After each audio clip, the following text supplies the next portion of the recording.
Hey everybody, this is Rydo, and we're back to the Lord of the Rings adventure card game. So we're up to Quest 4. We can't do Quest 5 until we do Quest 4 of the Shadow's Reach.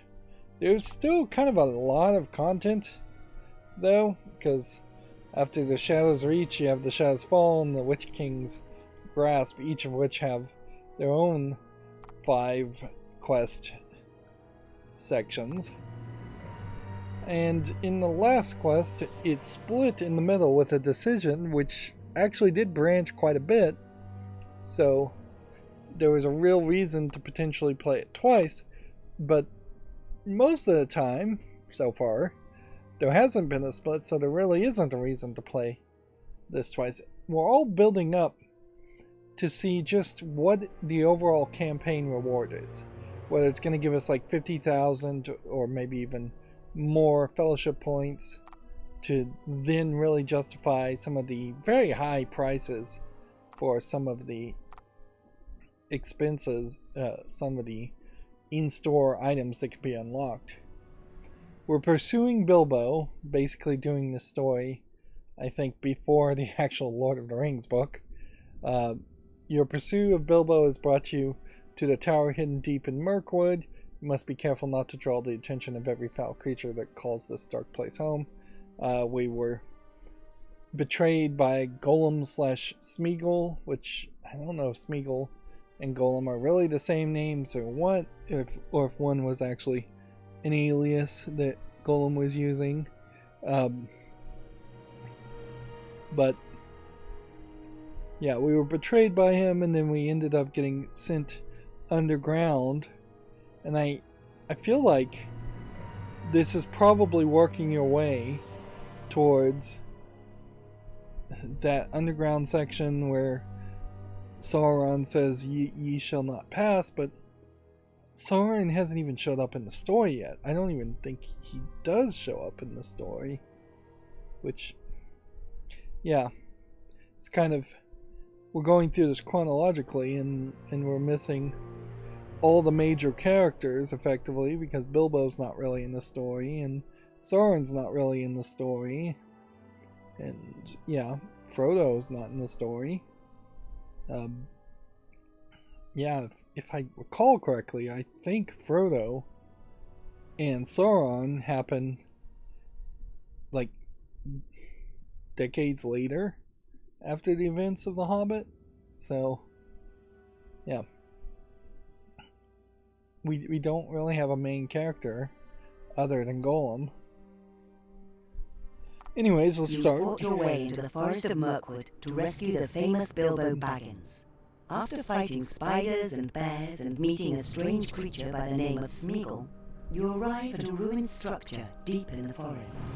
The old ruin operates as a staging point for mysterious slave caravans managed by a host of orcs.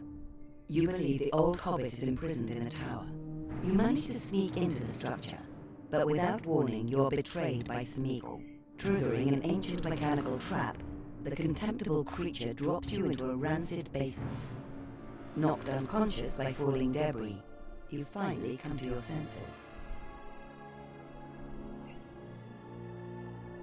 What this might be, and see, this is where my understanding of the Lord of the Rings is going to be really bad, is that I know in the Lego Hobbit game, and basically Lego Lord of the Rings, Lego Hobbit, that is my understanding of the entire Lord of the Rings stories. I know there's a point where you get in barrels and you go down the river, and that's a bunch of dwarves, and then they fight a dragon, and that feels like that should all be in the Hobbit part of the story. I wonder if we're actually going to get to that point. And even in that case, it is worth pointing that at least on the PC version of Lego The Hobbit, that DLC never even came, so it's really not worth it to play Lego Lord of the Rings or Lego The Hobbit on PC, because you can't get the full story. Ulfec's room is as dark as his mood. He tears into the cold meat, juices gushing down his scarred jaw. Things are afoot the great orc cannot explain. Attacks in the forest, a ravaged patrol, the storage room mysteriously emptied.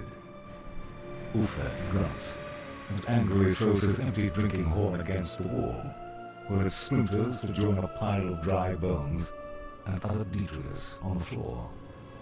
Breathing heavily from climbing the stairs, Uthak's mewling steward, Slagged, worms his thin frame into the room. Must the goblin always be clutching one of his parchments? What do you want, worm? Uthak licks dry the bone and adjoins the drinking horn. A visitor has come, Uthak. Slagged lisps and adjusts his cloak nervously. From Dumbledore.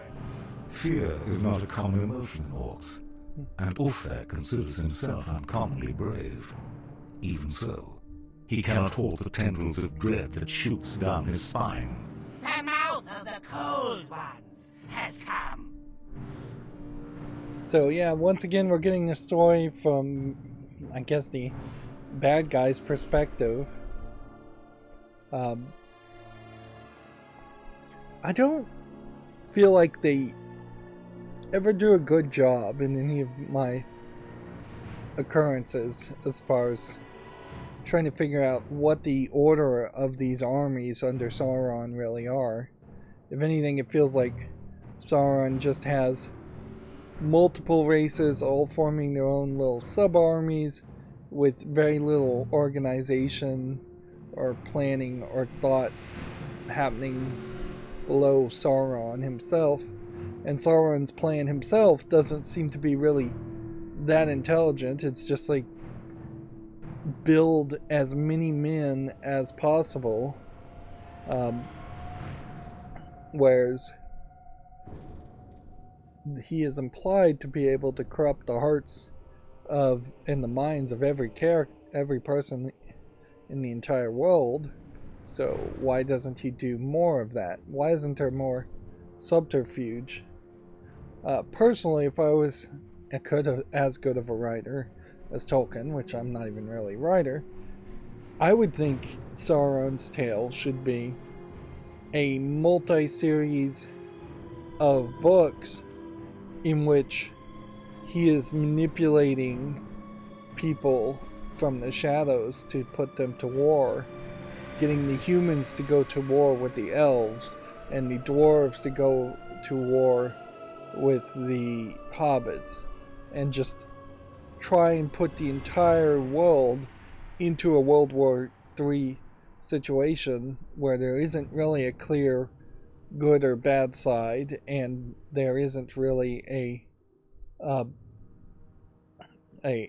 clear one side versus another side. You try to get everybody fighting against everybody, so they all dwindle down their numbers severely. Then, at the last second, from secret underground caverns and caves, then you get your army amassed to overwhelm everyone else. But instead, what you have in the Lord of the Rings is the exact opposite. Almost everybody who is on the good guy's side unifies, and for not even a good reason, and fights the orcs and Sauron's army. And if you weren't going to go with the big epic battle, you would make Sauron just himself be a super powerful character who could take out entire armies in one fell swoop, which it's implied that he could do that if he had the ring, but to have only one plan, which is to get the ring back, is kind of dumb. You force your bruised body to stand, head throbbing like a dwarven feast. Your garments are soaked and dripping from lying in stagnant water. Now where has that blighted Smeagol dumped you? The ceiling above must have retreated to its former position. Through a crack in the wall, moonlight paints the dank cellar in a bloom of grey light.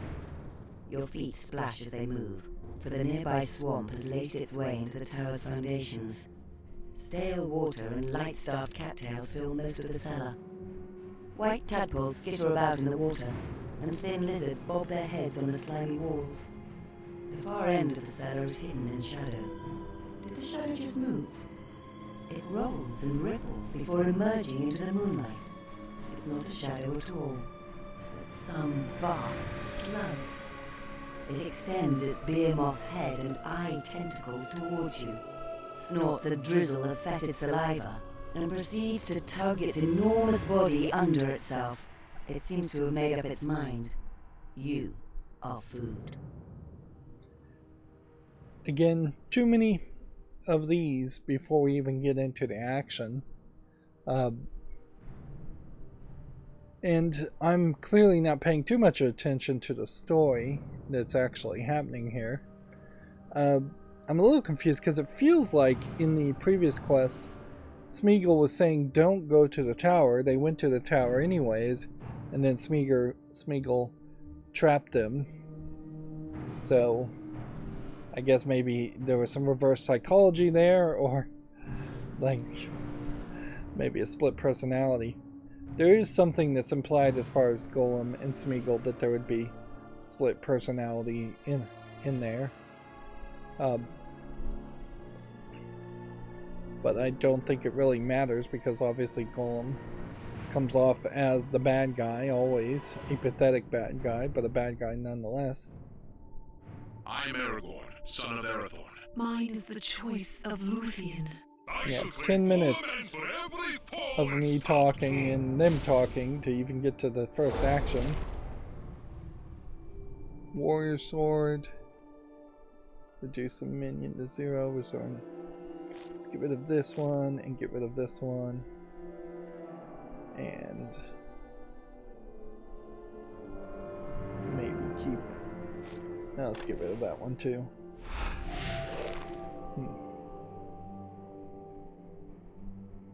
Okay. So we're supposed to defeat this giant slug, which is a unique character. It has a counter to restore 1 health to a giant slug when it attacks. Revenge is +2 threat levels. Otherwise, we just have some generic characters. Okay.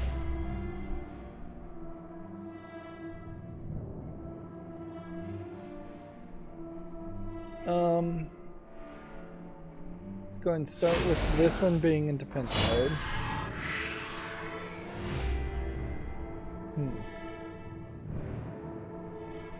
Then we'll put this one in defense mode.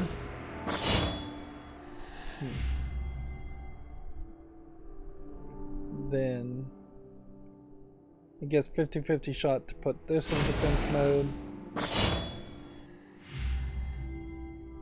Okay. So ready that. And we'll just put that in defense mode again. And yeah, that really highlights that there is just a real problem with this idea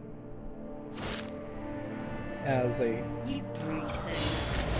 game. You just by default always end up doing the same thing over and over again. Okay.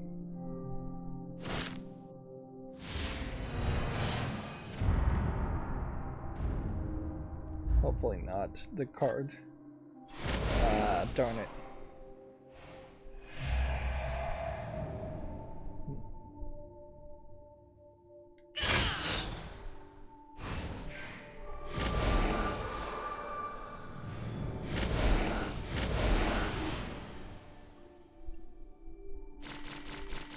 So low on supplies is +1 threat every time you play a card.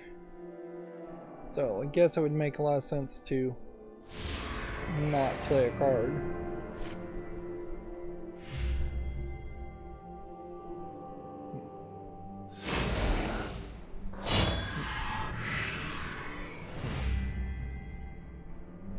Okay.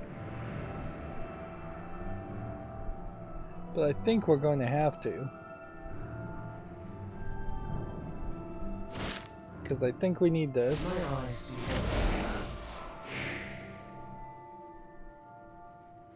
Discard one hero's attachment. Didn't even know that would have been a possibility. Do we really have enough to win here? No, but...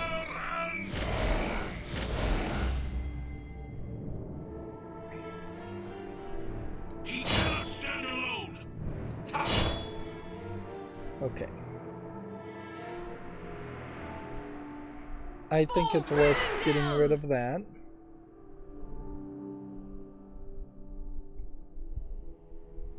And then we'll just do that damage.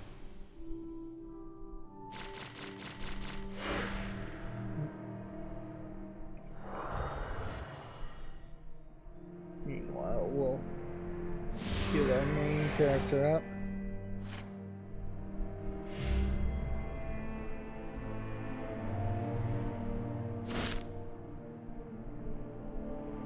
Go ahead and play a card. So all we're doing in this first turn is trying our best to set up for the next run. 1 damage to every ally. Okay.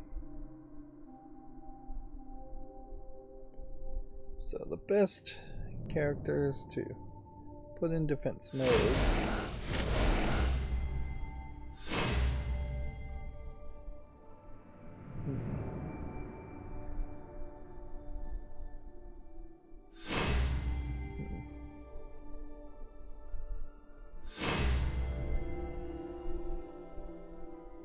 So we're just putting everything in defense mode and then winning.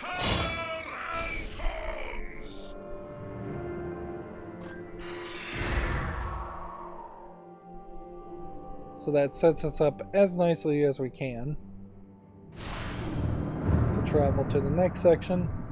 So 10 minutes to get to that section, 7 minutes to actually do that section. He wears cold-hammered black armor, and a black cowl shadows his features except for the unnatural glint in his grey eyes. Ulfec purposefully strides into the hall to stand before the imposing figure. Damned if he'll show the fear he feels.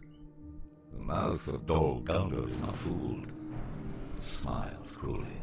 Ah, you have message from Cold Ones? Ulfec snarls, discomforted by the unnatural chill emanating from Dol Guldur's favored messenger. I've written without hope, so I shall be precise. The voice is like frozen stone. I'm to inform you that the masters need the promised slaves with haste. The last batch expired faster than anticipated. New prisoners, all here, mouth. Ulfec grunts. My warriors, provision first. Leave for Black Hill next dark. At that moment, the tower rumbles and jolts, as if a great fist had struck its foundations.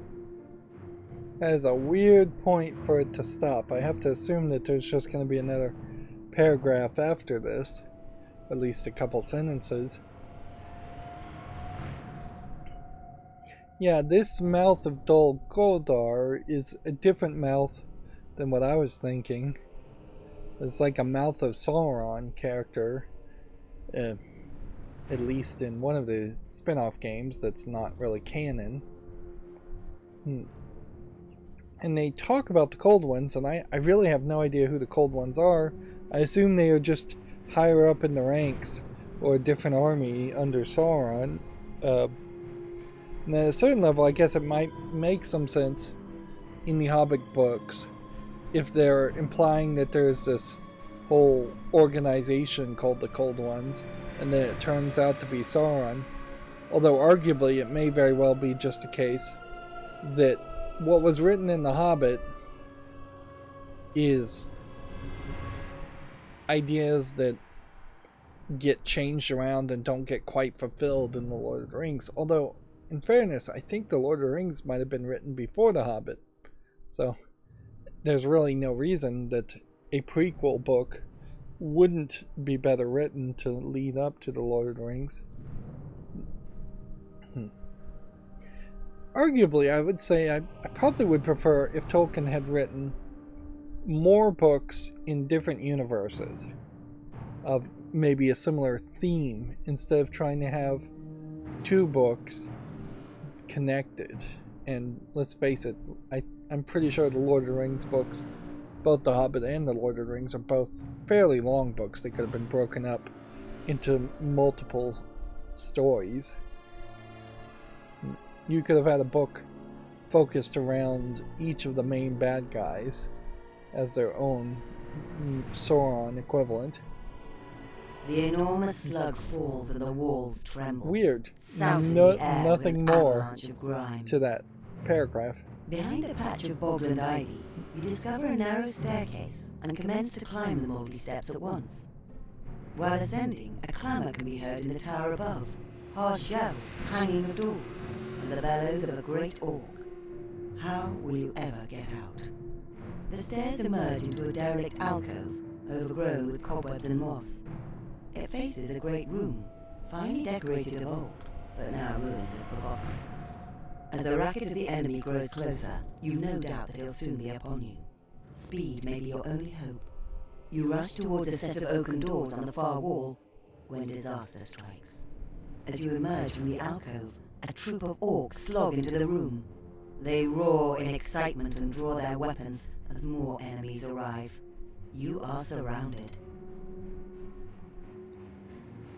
I would say these look more like goblins than orcs, but whatever. Does seem like the art style changes every time. It's decent art. It's not super polished. It feels more like a painting on the wall than what you would expect from, say, a cartoon or an anime or anything like that. But that's the right kind of art style really to go with for the Lord of the Rings. Nobody wants a bright, hyper colorful anime color palette around Lord of the Rings, although that might be a funny parody. It's not setting the right visual tone. You want earthy, dark, natural colors, but you do have very heavy brush strokes. There's a lot of ugliness intentionally put on most of the characters as the way they are drawn. And even when you're talking about some of the other characters, it's still very natural earth tones. You have a little bit of colorfulness here, but it's not super bright blue or super bright brown hair. Survive for 4 rounds as you fight your way across the hall to the far door. At the end, it summons 1 orc. Okay. I forget what Pursuit does, but I'm not going to go back and check the inventory, the glossary, to figure it out. You find a hidden passage along the wall, slip into the narrow hallway that smells of rotten mold. When you follow this path to its end, you find that you've somehow circumvented the orcs and now on the other side of them. They do not look pleased. Okay, so just activate this, obviously.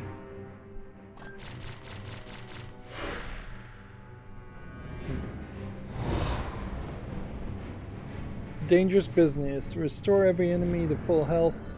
If no health is restored, summon 2 random enemies. Interesting. The tower is a haven of the enemy orcs, and the other dark creatures have claimed this place as their own, and they will fight to the last man to hold back interlopers such as yourself. What are these question marks about, and what is the ring about? I have no idea.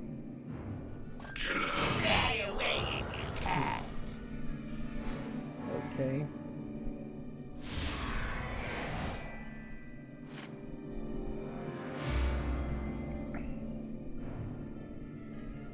So if I use any character,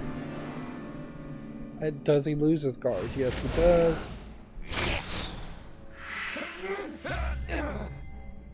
But whatever. Just activate that. What did that actually do for us? I don't know.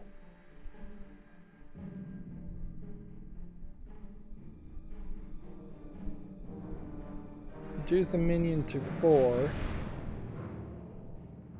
Do I want to use that now? Restore 2 health. You need not worry about anything.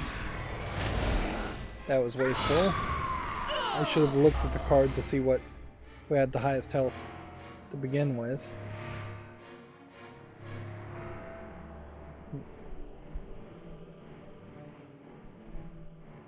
Is now the time to really draw a card.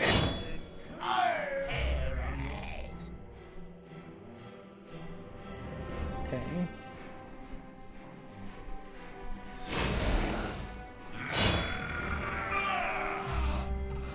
Just having things get killed left and right.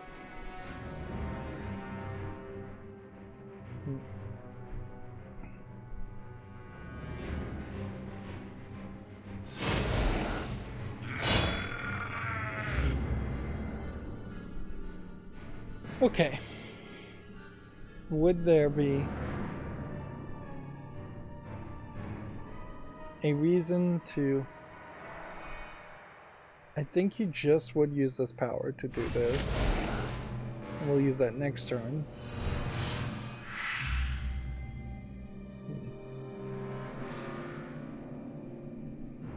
And then put that in defense mode.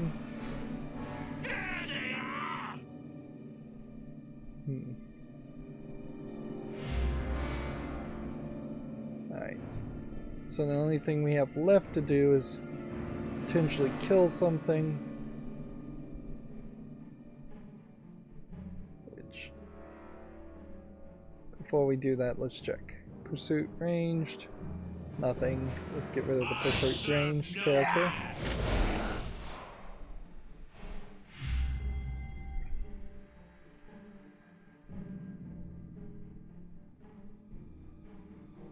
Flanked. Upkeep, deal 2 damage to one random hero if Sauron has the most cards in play. So we just make sure he doesn't have the most cards in play. And I have to just end my phase here. I have no idea what that location specific thing did for us though. It didn't seem like it really helped.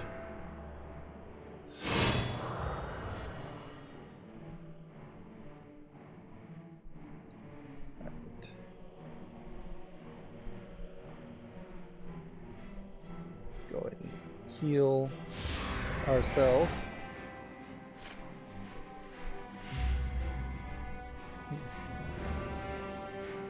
Grant block to every character this round.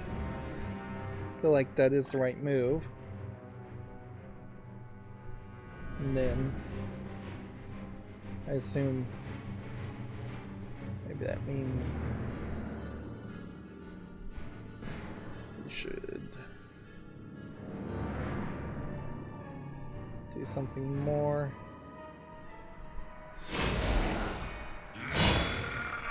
Farewell.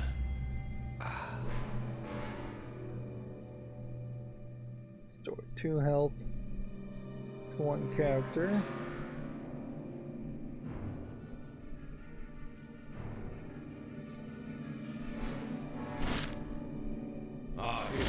Shall be preserved.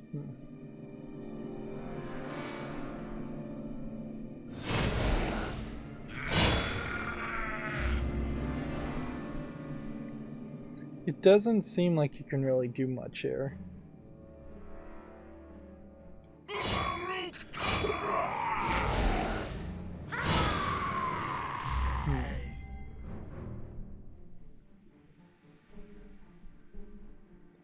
Like either you're trying to attack or you're trying to defend.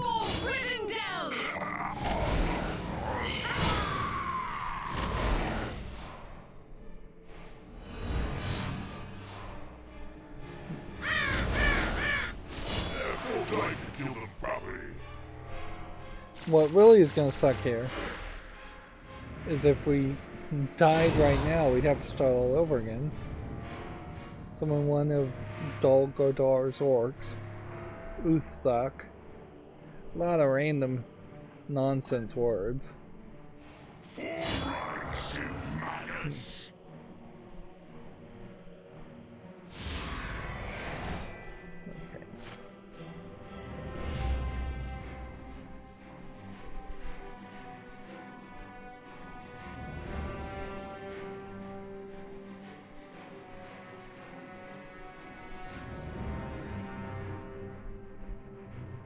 I think we have to put this here first. The fate there is in my hands no longer. Alright, there's one hero down. This is the first time we've actually lost a hero.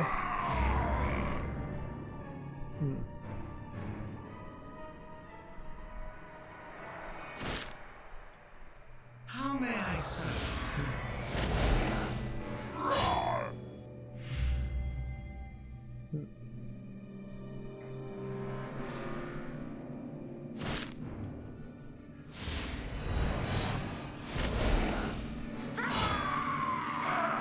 There's two heroes down.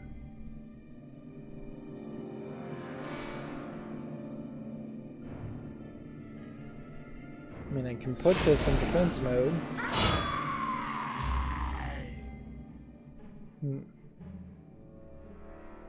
I could have potentially gotten more resources,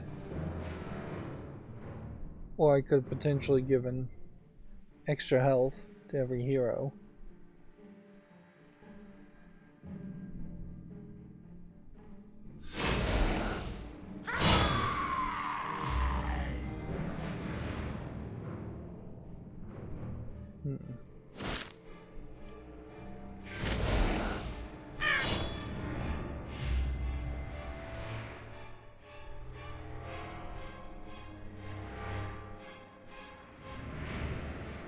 Do I even want to draw two cards?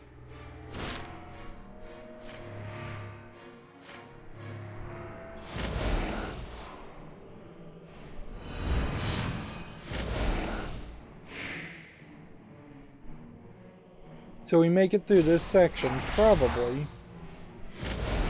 But we're not in a good position next turn. River Troll. Complete the goal from this location. Travel now to avoid the looming threat. This is my only hero left. Now, if any of these are going to lead towards increasing our threat level, we're also potentially screwed there. Well, you'd be at something like 49 or 50.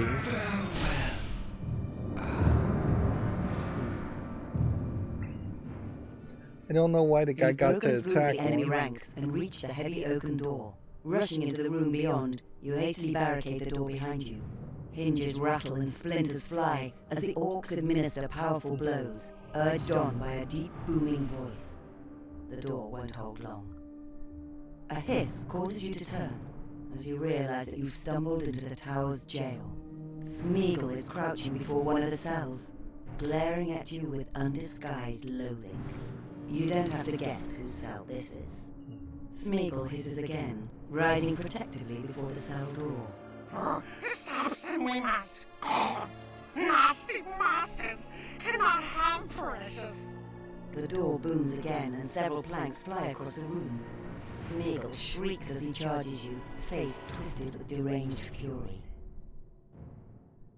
Yeah, Golem / Smeagol tries to betray everybody and fails miserably. Which at a certain point, I guess that is an interesting character to tell. So often in stories you have the betrayer conniving characters succeed almost always, when in reality, almost certainly half of the people trying to betray somebody fail. Speaking of failing, drive Smeagol and save Bilbo. final encounter. Smeagol flees if he's at 2 or fewer health. Summons 1 random orc in 2 turns. You must free poor Bilbo from the cell. So I can restore 1 health here.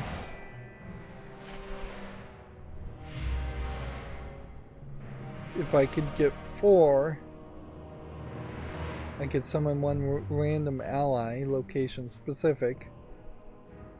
And I guess it's just not telling me which random ally that would be. Okay. This one does have blocks, so he can't hurt me. Smeagol can't. Let's have some fun. So then that sets me up somehow where we could potentially try and summon another person with guard. I serve the steward of Gondor. But he was exhausted, so that didn't work.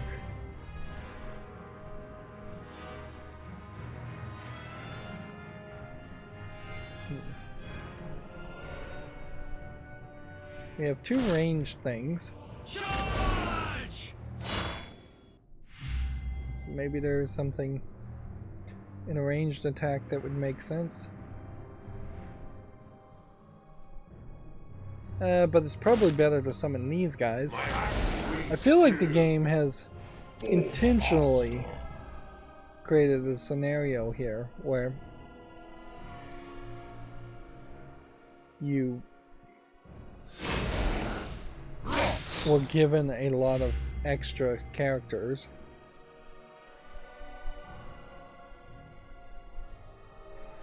Choose a minion to 1, 0. Guess I can't really do anything else. Free the prisoner for 4. Wait 2 turns or attack this guy.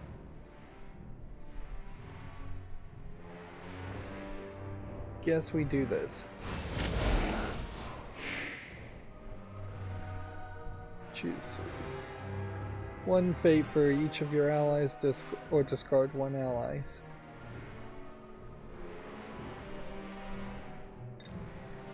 Guess we'll just discard an ally, I guess. Nobody has a power or anything like that, so in the phase here, Mouth of Dull Goal is about to show up.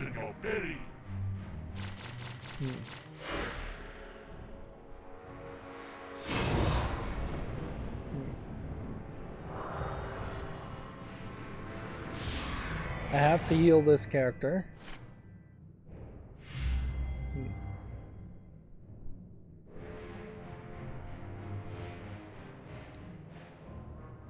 I'm just hoping that this freeing this prisoner My axe swings too. does something well for me. Although it didn't really seem like it did much.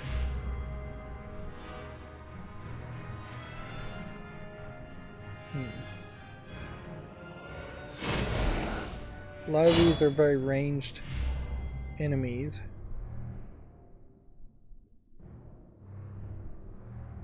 Alright, do we have 3?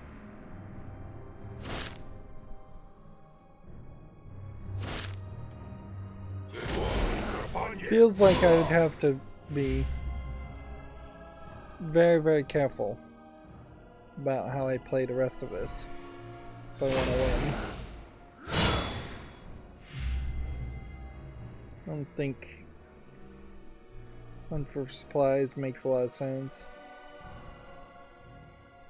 I don't think orcish medicine makes a lot of sense.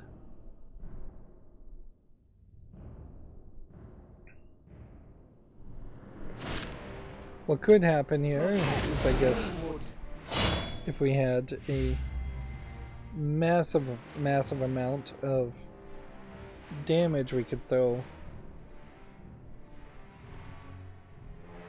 Maybe that would make some sense. 1.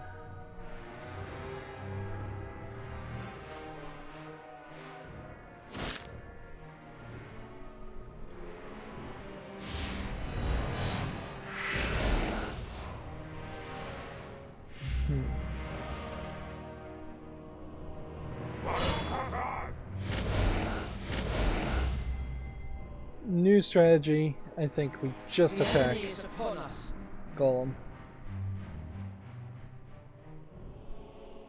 That being said, I think we've potentially failed too, because I think this guy could just attack and then another guy could attack and kill my last hero.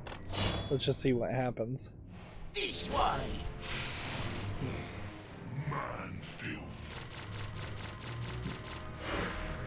Like, all he would need to do is have a couple of guard characters. This guy's ranged, so I can attack here. And then he flees. Screeching about how trickery and mean you are, the creature flees through the crack in the wall. The last thing you hear of him was the wailing Precious.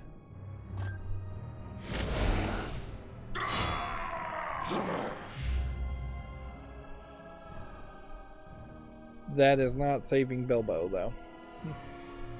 That we got rid of Smeagol as a character. Which, yes, I appreciate that, but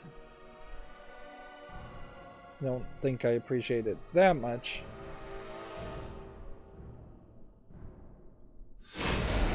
Because we still have to throw like 10 in here.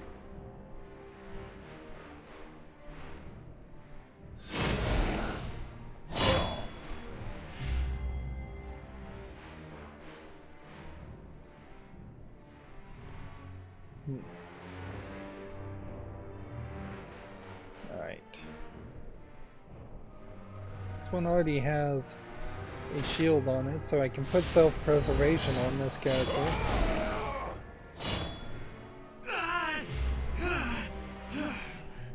We're just doomed. I could play this and reduce that to 0. You can't escape. Of course, nothing stops the next thing from happening.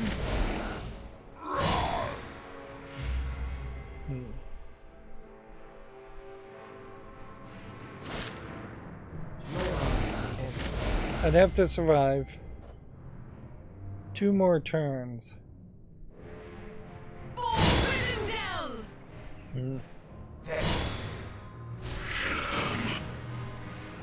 Effectively, I'd have to survive 2 more turns and be able to attack this twice. Free Bilbo. Maybe I should have freed Bilbo first as a concept.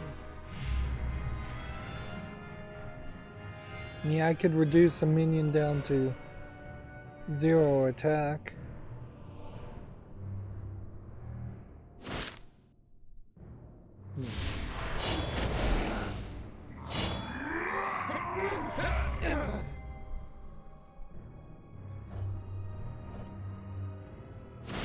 This is basically the last thing we can do.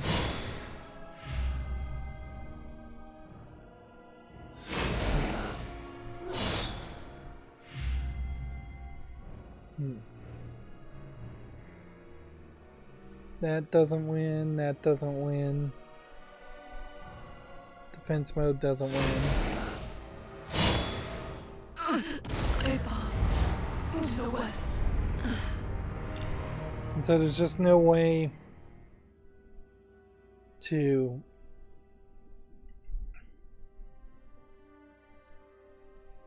work with that. Although it does seem like we could potentially change the deck. Nope, that would reset your progress. So it does seem like they're giving you a continuation the here. enemy ranks They're gonna let you try a second time. Does any of that help, though? No.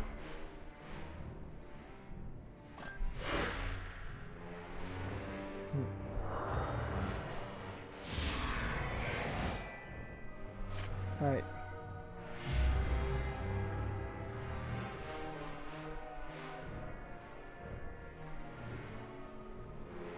Then I guess this time what we'll do is seek out the characters with the most amount of ability. I don't know why I didn't see that coming. Maybe free the prisoner a second time would have helped. Right. Go with a ranged character.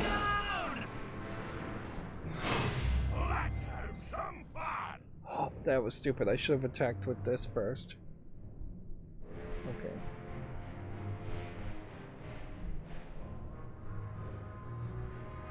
We can't attack this. Oh, we've got to attack Smeagol first.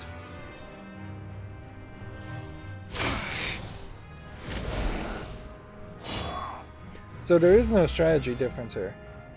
You've got to get rid of Smeagol first and foremost. You don't even have a choice. My axe swings true for the master. So whatever can damage Smeagol first, the better.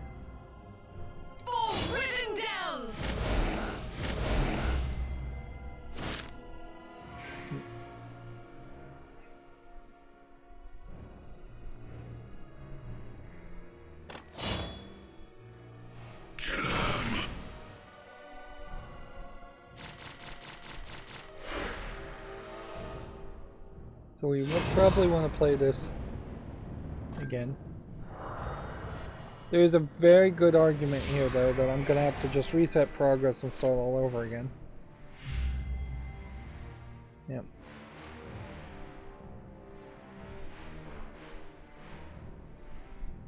Like this ranged guy doing that much damage.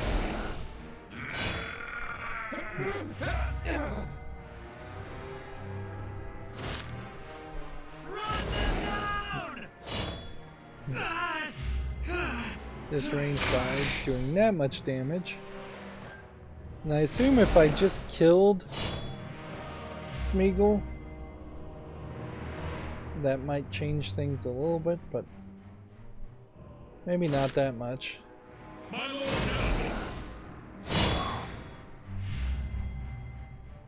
Right. Obviously we want to do that.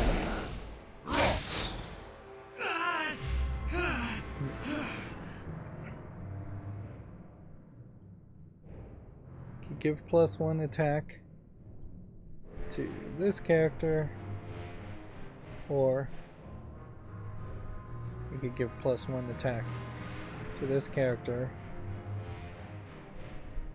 Let's start by attacking that.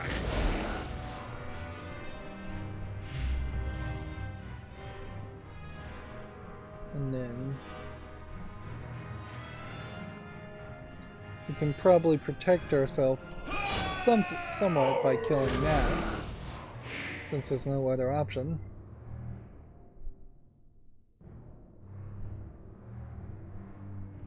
+1 for each of our allies. That would only be 2. But discard an ally. And we'll go ahead and give an extra attack on that guy.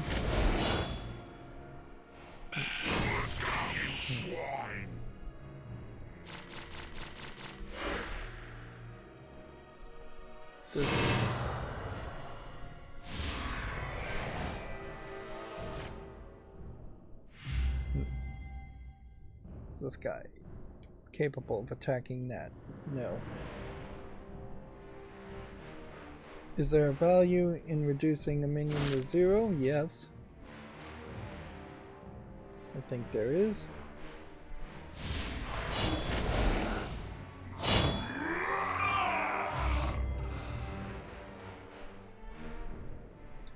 Is there a value in giving this guy a shield?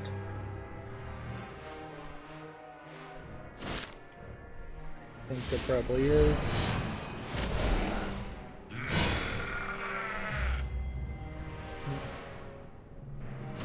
And then we'll see if we can do a sneak attack.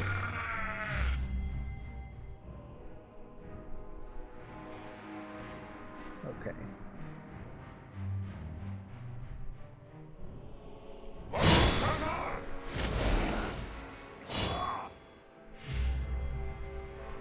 So this weirdly is going to have us just one away.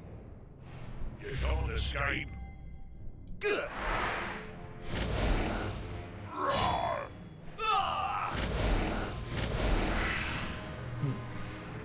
So if I can just attack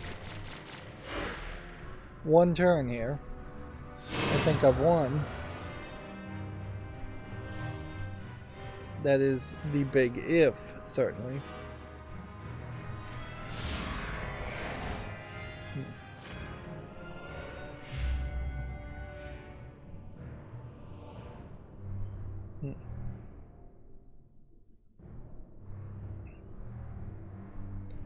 What I need is something that would be ranged. We don't have that.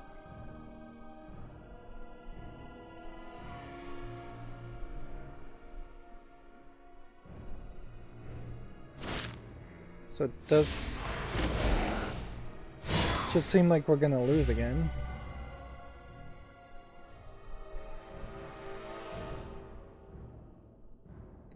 Best case scenario is to probably put out something and just hope that they opt to attack this other characters.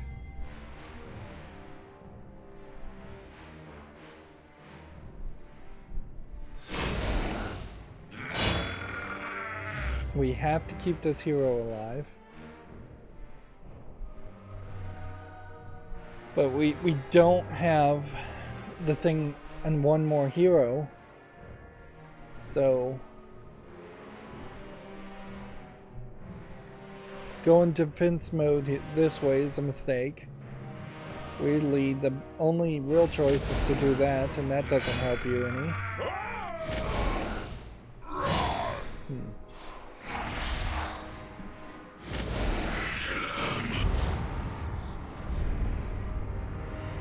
And I feel like I just failed because I got to rank 50. Okay. Change the deck. Starter deck seems a little difficult there. You'd think maybe a battle deck might make some more sense, so let's try that. And we've just got to start all over again. We'll just try and rush through this. It's already been an hour. And look on the halls of Durin. I was hoping that these quests would get easier by just playing them once, but definitely doesn't seem like that's the case.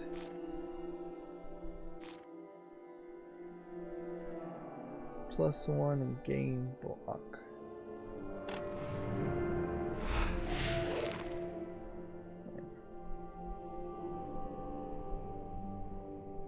Interesting.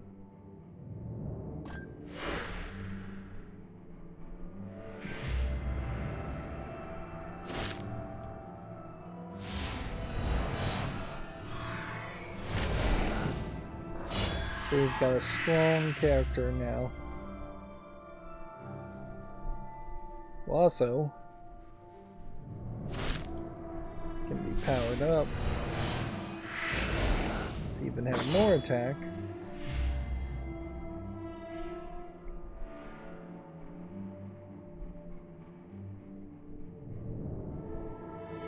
Okay.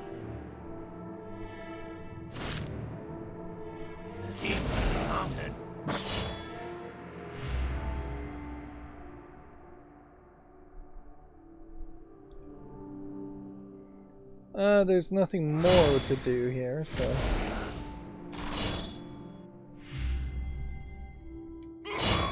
Looks like we can probably win in 2 turns. No living man am I.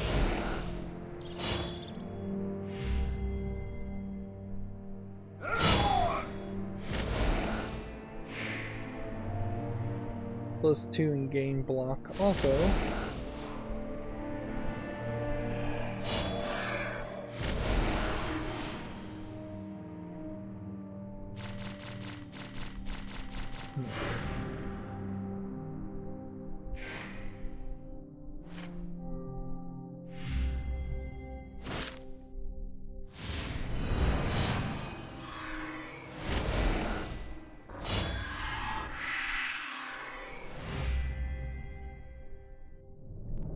And yeah,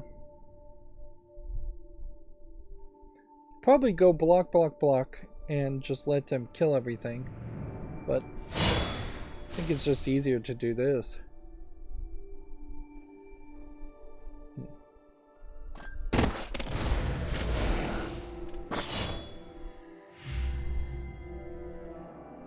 Well, we can put that in defense mode, and then we can put that in defense mode. We have one character here. His health is not in a good position. We'll do that. And we'll see if the fate travels with us.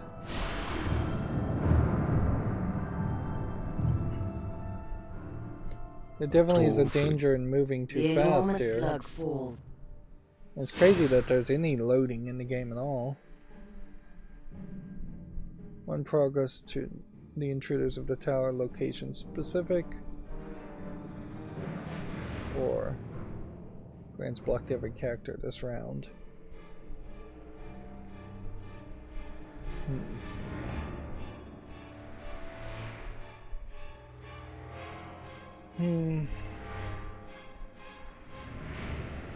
So maybe something more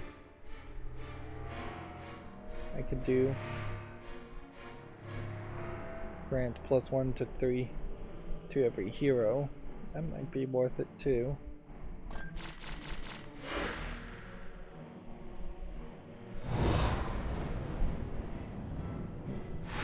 Don't escape.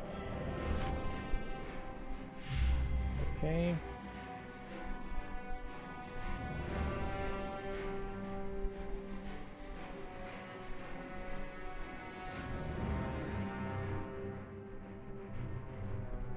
Who do we want to potentially give a shield to? The dwarves are upon you.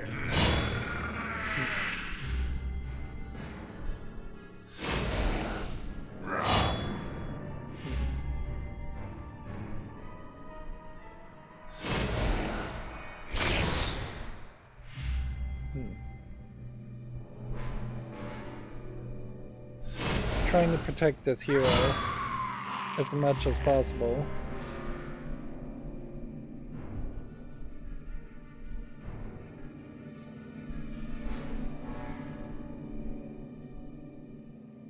A sneak attack hero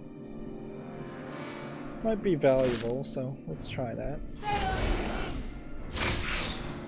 I will be the shield maiden no longer. So if anything, I think that probably shows that you're going to have to probably do a much better job than what I'm doing as far as how you actually play all of this. Because you're going to have to build a better deck.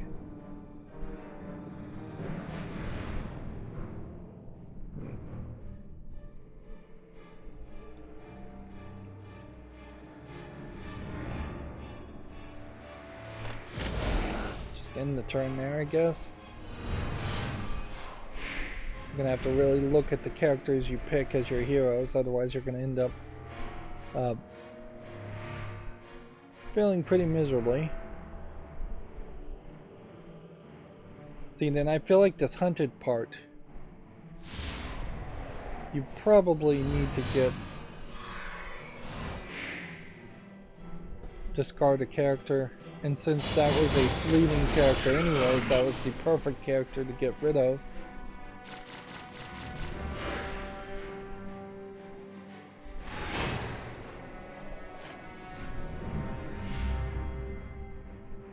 That's not a bad one to play. It's not a bad one to play. Let's go ahead and give this guy block.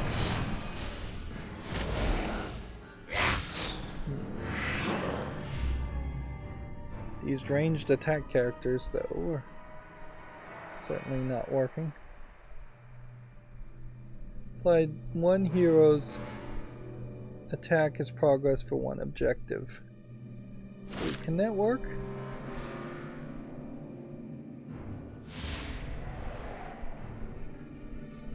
I mean, it could do that.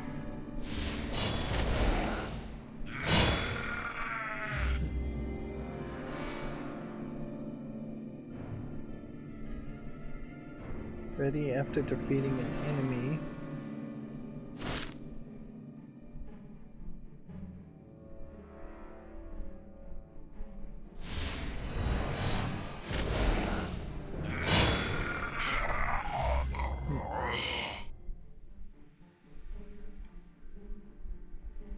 This one has stealth.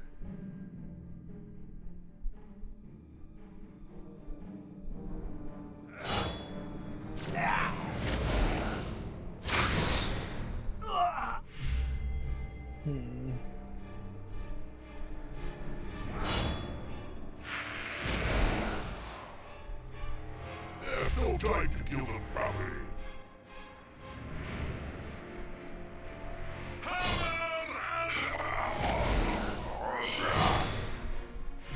None of this is really helping that much, though.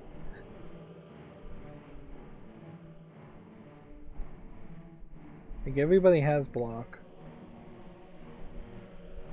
One progress here. Wouldn't help. Extra health to the heroes for 7. Would be nice, but I just don't see how that's gonna happen.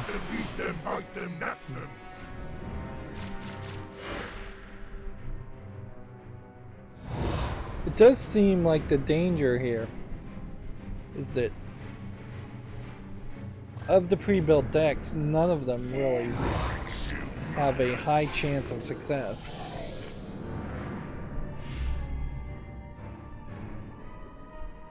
Dwarf, dwarf, extra attack. Even if I did succeed here, we are in a bad position with that. Okay, play this. Play that.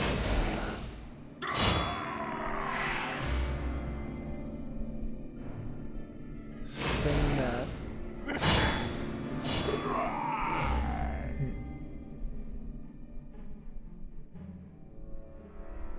This guy would be readied again after killing that.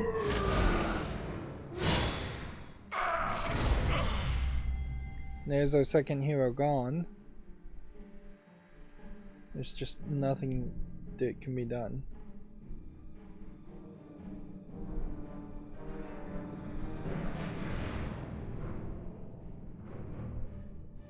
Like, sure, activate that. Why not?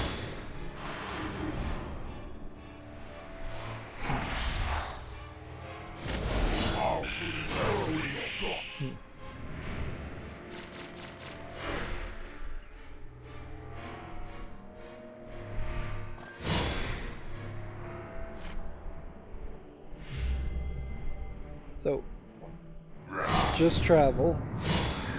That lets him attack, that lets him defeat you.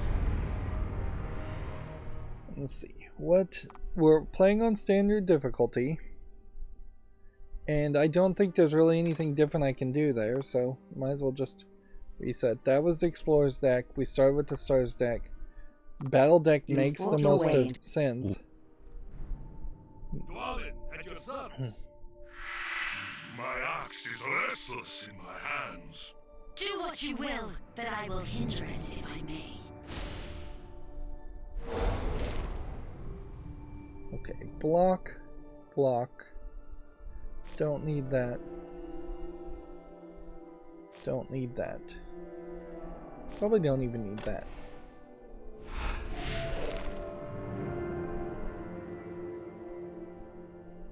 -2 to every enemy this round is probably a smart move. Wall of Steel. Certainly that's a card that would play better later.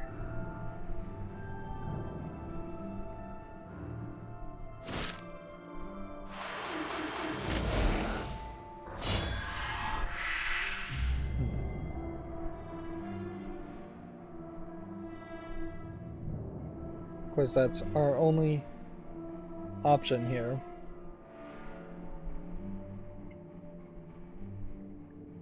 So, let's see. Just make sure that we don't have any special abilities.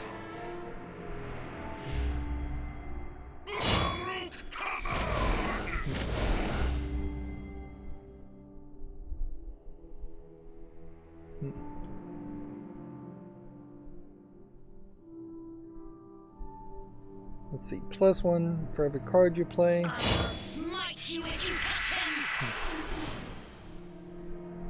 So we've now done over 1,000 damage to enemies and gotten another achievement. That being said, we've only gotten 10 out of what is a massive 73 achievements.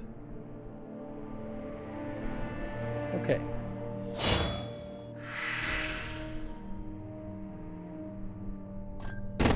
So there's the first thing.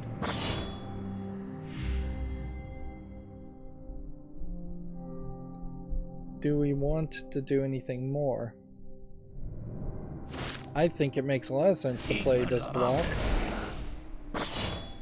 character and then put that in defense mode.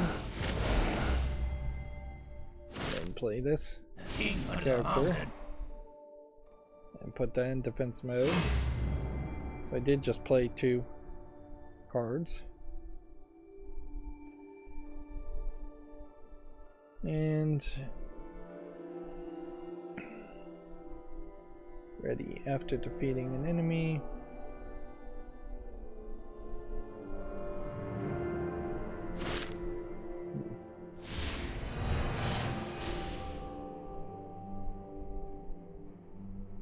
Now at 36.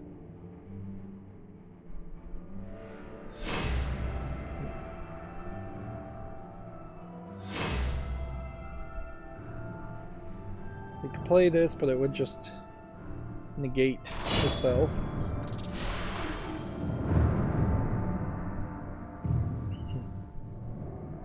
A tall figure.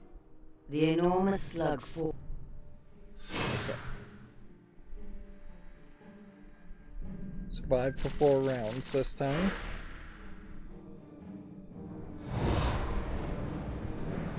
Dangerous business activates.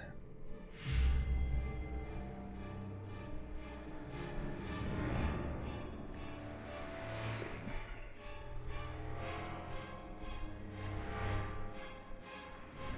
Exhaust 1 ally, ready a different ally.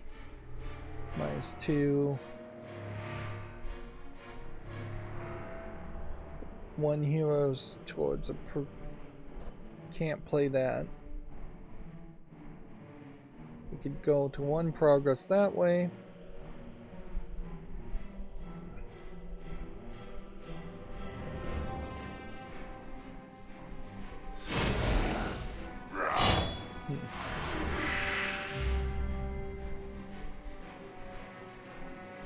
Do that. We need characters that can heal, and we're not getting characters that can heal. Exhaust an ally and ready another ally's not really worth it.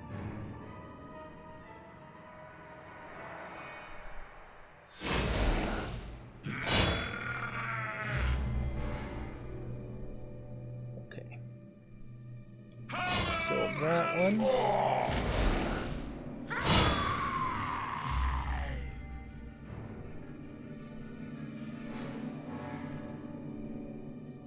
Kill that one.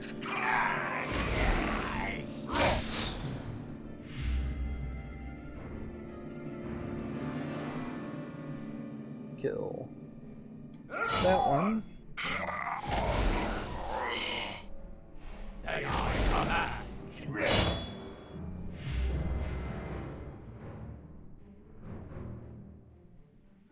Exhaust one ally, ready another ally. It's probably worth it to do that. Readying this one.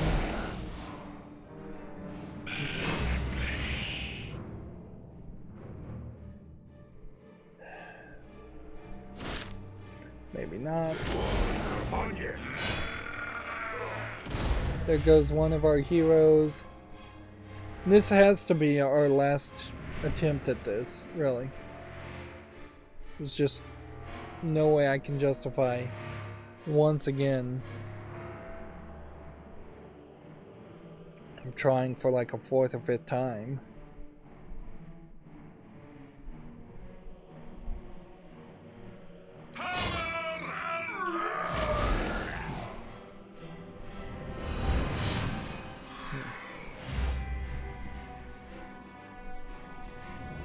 Strange guy being able to have 3 health.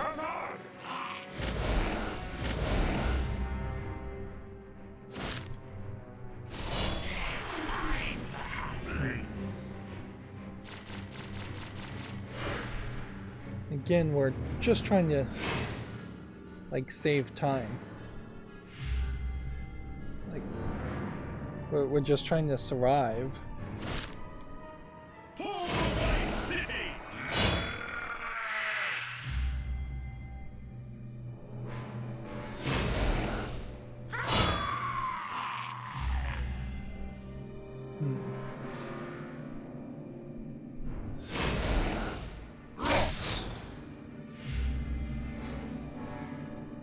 Okay, +1 attack to our hero.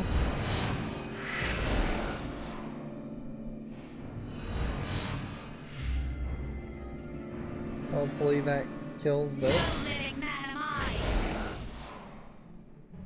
It didn't.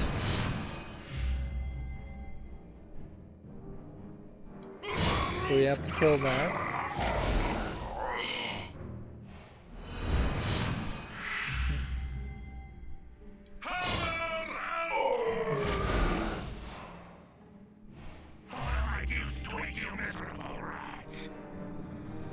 Wall of steel.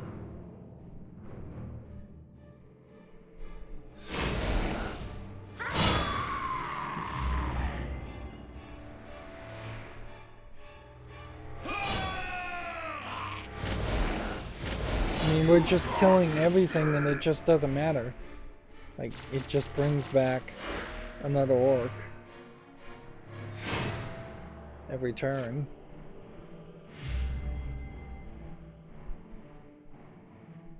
Ranged rival do 1 damage.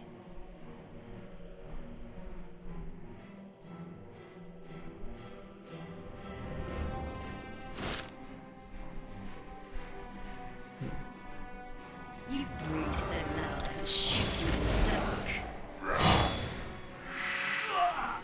The real move would be to put,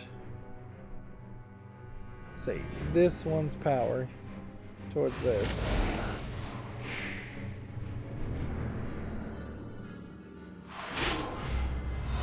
Activate this.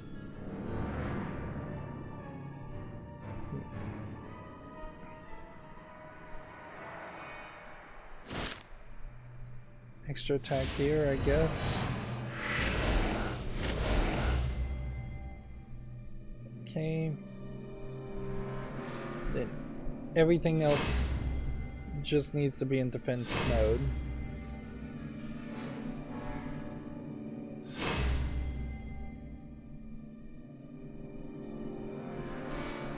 That one can kill that one. It doesn't really do anything for me. By killing that one. In the face there. I guess we'll have a lot of resources for the next turn.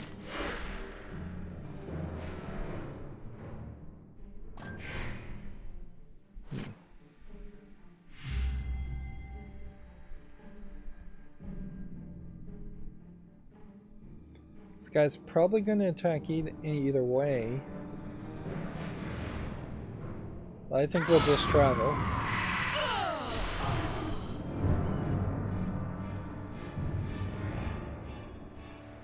You've broken through the enemy ranks and reached So this the is heavily like the open door. third time we've gotten to this point. The real question is, can we defeat Smeagol very quickly now?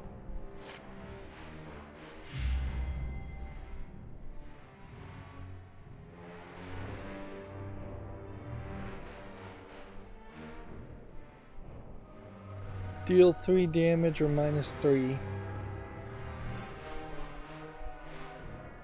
Like this wall of steel would help us with this. If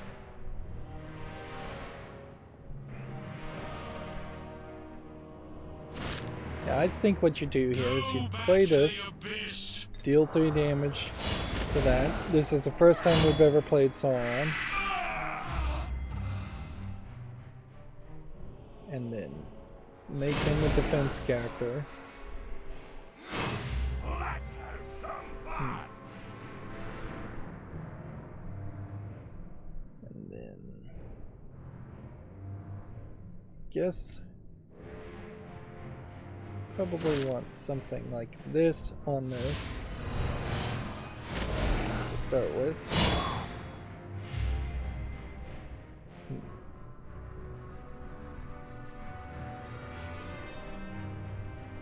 Attack Smeagol. Kill this guy.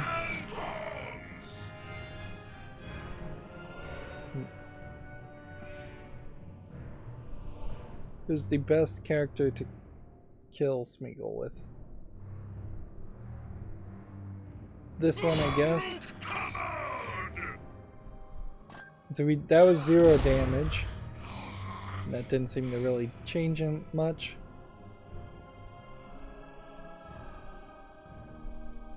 Okay.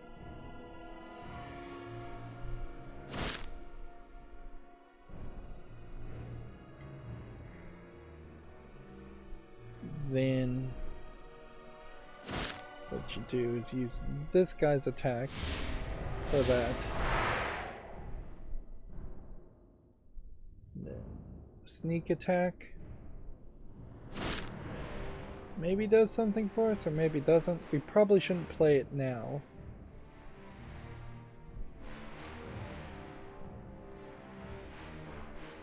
This will do 1 damage. And then we'll keep the rest.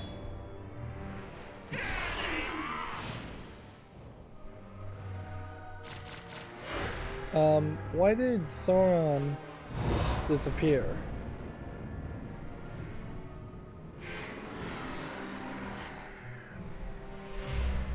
Someone won random orc.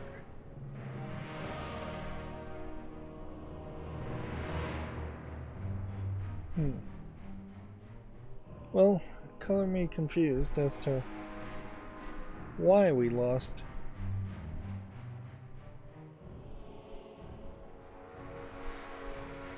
Lost that, but I think we can win here. I think if we do this first. No, I shouldn't have attacked with that one first. But it doesn't matter. Wall of Steel, use this, do that progress. Quest complete. Took 3 different tries. You're elated to have found Bilbo, but the situation is grim. Just beyond the broken door, Ulfthak and his orc warriors are preparing a second attack. You cannot hold them off forever. Trapped and near despair, you prepare for a last stand. But wait, a shaft of moonlight attracts your eye. Screams and pleas from the other cells tear at your conscience, but there's no time. As you swear one day to return for the poor souls, Ulfthak commences the second onslaught. Quickly, you lift a reluctant Bilbo out the high window, following headlong yourself. You crash onto a steep slope and tumble violently down through branches and brambles until deposited with a splash into a cold stream. You see Bilbo a small distance ahead, treading water and sighing. Oh no, old boy, not again. The current of the stream is strong, dragging you quickly downriver. In the distance, you hear the now familiar cries of an orc pursuit. You're not in the clear yet. So this definitely feels like the story that I played in Lego The Hobbit, just the difference being that it seems like the characters in the actual story, or as it's being told here, are not a bunch of dwarves. Which, okay, that makes some sense that they maybe changed who the protagonists were in Lego The Hobbit to make it a little bit more consistent throughout the entire narrative. That was frustrating to say the least, and it makes me afraid of what Quest 5 will be like.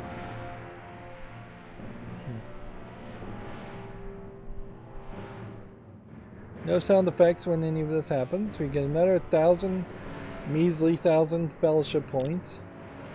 And we've unlocked yet another card, but unless you go back and deck build, it's not going to really help you.